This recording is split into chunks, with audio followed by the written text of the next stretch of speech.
Bienvenue au cœur de l'action, le podcast de la ville d'Antibes-Juan-les-Pins. Un podcast qui vous invite chaque semaine à vous informer autrement sur l'actualité de votre ville. Cette semaine, c'est une belle semaine parce qu'elle est consacrée aux droits des femmes. Bonjour Jean Leonetti. Bonjour. En même temps, on se dit que si on la célèbre chaque année, c'est peut-être parce qu'on a besoin d'une piqûre de rappel chaque année pour rappeler aux femmes quels sont leurs droits. Pas qu'aux femmes d'ailleurs. Vous avez raison, parce que en réalité, l'idéal serait qu'il n'y ait pas de journée de droits des femmes. Ça voudrait dire qu'elles aient obtenu l'égalité dans le travail, l'égalité dans la vie familiale, l'égalité aussi dans le fait de ne pas subir des violences, qu'elles soient des violences physiques ou sexuelles. Donc c'est un long combat qui vient du fond du temps, mais rappelons-nous quand même que le droit de vote des femmes, il date à peine de 1945, c'est le général de Gaulle qui décide, avec son gouvernement, de donner le droit de vote aux femmes. Donc on voit bien qu'il y a beaucoup de chemin encore à parcourir. De quelle manière le droit des femmes devient aussi l'affaire d'un maire ? C'est l'affaire d'un maire parce que c'est l'affaire de l'égalité, de la fraternité et de la liberté. Donc la préoccupation d'un maire, c'est de faire que chacun soit traité de la même façon, que chacun ait la liberté d'exercer ses droits individuels de manière tranquille. Et puis c'est aussi le fait de protéger les plus fragiles. Et donc on voit bien que dans les agressions, dans les tensions qui existent, la vulnérabilité est plutôt du côté de la femme. C'est un événement particulier. Cette semaine, on a quand même eu une caricature de cette situation où un homme s'est retranché chez lui, menaçant de tuer sa femme, dans un contexte probablement addictif, et qui a été sauvé grâce à l'intervention des pompiers, de la police nationale et du RAID qu'il faut féliciter, mais sans qu'il y ait de blessés. Mais si je vous disais, c'est une femme qui a séquestré un homme et qui l'a menacé de mort, vous ne me croiriez pas, vous avez raison, parce que un jour sur 3, une femme meurt sous les coups de son conjoint. Et les femmes ne sont pas impliquées dans les accidents de la voie publique mortels. Les femmes ne font pas de meurtre.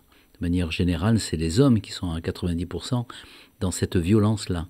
Donc il faut peut-être aussi se réfléchir sur une société qui serait, non pas une société d'une bienveillance béate, mais qui accepte le dialogue, non pas dans la compétition ou la violence, mais qui accepte le dialogue et les solutions dans une construction commune qui ne tient pas compte de la force de l'un ou de la faiblesse de l'autre.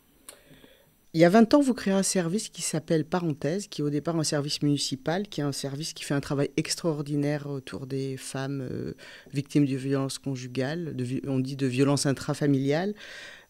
Pourquoi vous créez ce service il y a 20 ans ? À l'époque, c'est vraiment novateur. Je crois que les villes n'ont pas encore d'intérêt pour le sujet. Je vais rendre la paternité à une femme qui est la mienne, qui s'occupait de ces services à cette époque-là et qui rencontrait des situations de violence faites sur les enfants et violences faites sur les femmes.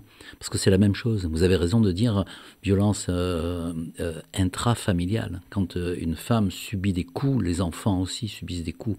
Quand il y a une violence à l'intérieur de la famille, généralement, cette violence, elle se répercute sur les plus faibles, la femme et les enfants. Donc, effectivement, on a mis en place cet élément avec une idée qui, aujourd'hui, paraît assez banale, qui est de dire on va traiter les deux. On va traiter le violent et on va traiter la violentée. On va traiter, bien sûr, l'accompagnement de la victime, la femme, essayer de lui donner la sécurité, entre parenthèses, en lui donnant éventuellement un logement, ce qui est le cas sur la ville d'Antibes, pour la sortir de cette situation. Et puis on va traiter aussi le violent. Parce que le violent, il est dans une situation qui est très particulière. Il s'exprime par des coups, mais en réalité, il continue, quand on le sort de ce contexte, de dire qu'il aime sa femme et ses enfants. Donc il faut qu'il soit, entre guillemets, traité au sens médical comme au sens judiciaire. Ce service, en 4 ans, il a constaté une hausse de fréquentation des femmes de l'ordre de 30%. On est à peu près à 300 femmes qui, chaque année, poussent la porte du service Parenthèse. On doit voir le verre à moitié plein ou à moitié vide. Ça veut dire que le service est bien connu ou que la violence faite sur les femmes sur notre territoire augmente ? Non, je pense que la violence faite sur les femmes est de moins en moins tolérée. Et que les femmes redressent la tête, ils savent maintenant où s'adresser, comment faire pour sortir de cet esclavage permanent, de cette pression permanente de l'homme qui cogne. Voilà. Donc je pense qu'il n'y en a pas plus qu'avant. Je pense qu'il y en avait depuis longtemps. Et effectivement, on constatait depuis longtemps des femmes battues à l'hôpital, aux urgences. Et on n'avait pas pris conscience que ce problème-là n'était pas un problème de société. Petit à petit, je pense que la prise de conscience, sur le plan national, sur le plan local, les collectivités, les hôpitaux, les organismes, la police, qui recueille maintenant ces plaintes avec bienveillance, alors qu'elle avait tendance à les négliger à une certaine période. Donc on a avancé. Voilà. Et donc il n'y a peut-être pas plus de violence, il y a plus de conscience de la violence. Justement, si une femme qui nous écoute, qui vous écoute, et qui est victime de ce genre de violence, si elle vous entend, qu'est-ce que vous lui conseillez? Qu'est-ce que vous lui dites? Je lui dis d'abord qu'elle ne doit pas tolérer la violence, parce que c'est pénalisant pour ses enfants, c'est pénalisant pour elle, et c'est même pénalisant pour son conjoint, qui ne se maîtrise pas et qui donc est en proie peut-être aussi à une autre addiction. Donc il faut qu'elle mette ça sur la place publique. Soit elle appelle le 17, si c'est une urgence, soit elle appelle le 3919, qui est le numéro d'aide aux violences faites aux femmes, qui va l'orienter. Mais elle peut aussi pousser la porte d'un commissariat où elle sera accueillie aujourd'hui. Accueillie avec bienveillance, où on l'écoutera et on lui donnera des conseils en même temps qu'on recueillera une plainte. Alors la plainte, bien sûr, certains considèrent que c'est un pas difficile à franchir, parce que c'est un pas qui va s'opposer, bien sûr, au conjoint. Et le deuxième point, c'est peut-être que c'est pas la répression qui va tomber sur le conjoint violent, c'est peut-être dans nos systèmes aujourd'hui, le système parenthèse, le système qu'a mis en place le procureur avec la ville d'Antibes, où on accompagne le violent pour qu'il ne soit pas récidiviste, c'est aussi une prise en charge. Vous menez une action à Antibes de sensibilisation auprès des collégiens et des lycéens qui s'appelle « Quand c'est non, c'est non ». C'est une action pour sensibiliser les jeunes au consentement. Avec tout ce qu'on sait aujourd'hui, qui sont devenues des informations grand public sur la soumission chimique avec le procès qui vient de retentir, avec la notion de sidération, c'est-à-dire des femmes qui sont incapables de dire non, est-ce que vous ne pensez pas qu'il faut revoir le slogan et penser plus à quand c'est pas oui, c'est non? Oui, le quand c'est non, c'était déjà que un certain nombre d'hommes essaient de franchir la barrière de la persuasion par la violence. Et donc Stéphanie Ficarella, qui est la conseillère municipale chargée de la violence faite aux femmes et du droit des femmes, a choisi avec intérêt ce slogan, parce qu'il est porteur, parce qu'il fait bien comprendre. Tout ce qu'il faudra comprendre aux hommes, que la violence n'est pas la voie normale de gérer des conflits familiaux ou de séduire, où tout sera bon. Effectivement, il y a une situation qui vient d'une société archaïque et qui dit au fond, tant qu'elle dit pas non, c'est bon. Voilà. Il y en a une autre plus moderne, comme vous venez de le dire, qui dit vaudrait mieux qu'elle dise oui plutôt que je la force à ne pas dire non. Réfléchissons à ça. Mais je crois que l'action la plus importante qu'on mène à la ville d'Antibes, c'est une action qui n'est pas dans le schéma classique. C'est une action pédagogique. Est-ce que les hommes sont voués à être violents? Voilà. Est-ce que c'est pas un problème éducatif? C'est quand même pas qu'un problème d'hormones et de testostérone. C'est un problème éducatif. Éduquons nos enfants sur d'abord l'idée qu'il y a une égalité homme-femme, et éduquons nos enfants aussi sur l'idée que on protège les vulnérables, on ne les domine pas. Voilà. Et malheureusement, on a une société qui est souvent compétitive, qui est souvent agressive, qui dit j'ai gagné, tu as perdu. Et peut-être qu'on peut gagner ensemble dans une société plus apaisée, plus moderne. On n'a pas parlé du droit des femmes à l'accès aux soins. Je sais que c'est un sujet aussi qui vous tient à cœur et sur lequel vous travaillez directement avec l'hôpital d'Antibes. L'hôpital d'Antibes est un hôpital qui est en avance sur ce sujet. D'abord parce qu'il a une cellule médico-légale à l'intérieur, même de l'établissement. Ensuite parce qu'il a des psychologues, des psychiatres qui sont à disposition justement des femmes qui sont en situation de détresse. Et puis, bien entendu, il y a toute la filière qui est derrière, qui est qu'on peut héberger.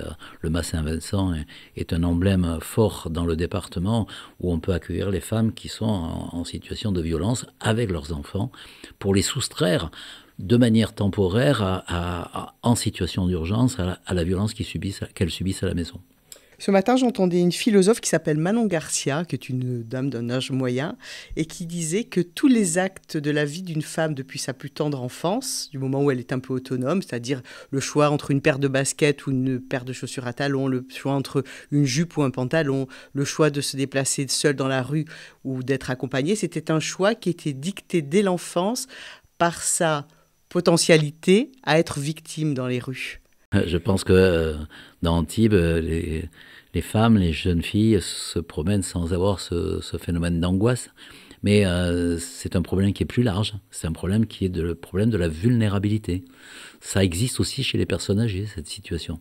C'est-à-dire tous les gens qui n'ont pas la force physique dans un monde dans lequel il y a beaucoup plus de permissivité et d'incivilité, ils sont soumis à la violence de ceux qui se permettent en impunité de les agresser.